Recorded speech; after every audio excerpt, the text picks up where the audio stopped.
Continuing on with VA tricks part 3. So I want to show you a few helpful tips on using the orders tab. So this is surprisingly one that many people do not know of. So you'll be early to the game to figure this out.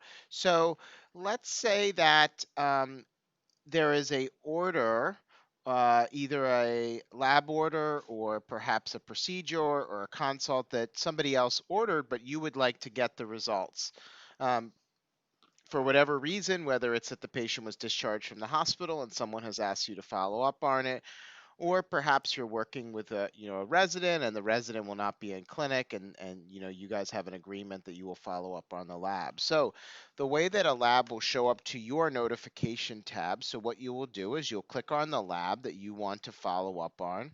Let's say I wanted to follow up on this patient's COVID screen.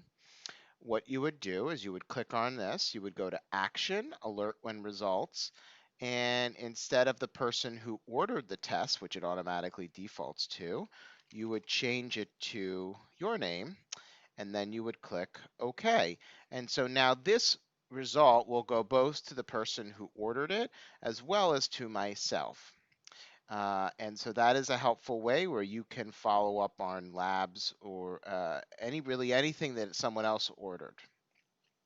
The other thing I'd like to show you is, let's say that a patient had an order either for labs or imaging that they did not complete for whatever reason. Perhaps they were not able to be contacted, and you would like to look back. Perhaps it was ordered by a specialist, and you're not all that familiar with ordering that specific type of test.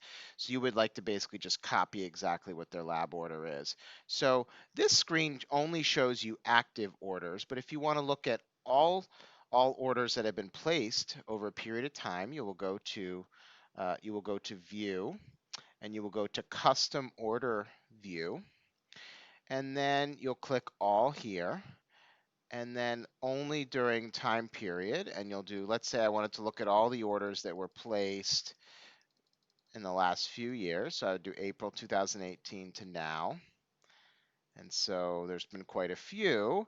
So if you scroll down here, then you can say, okay, so actually the order that was placed in March of 2020 for the PET-CT myeloma scan, that's exactly what I wanted. You could copy, look at the information, and then repeat it as is. So this is a helpful way to look at orders that are no longer active in case you want to see was the order actually placed, or if you wanted to copy and reorder it for whatever reason. Okay, so those are two helpful hints that I think will give you a heads up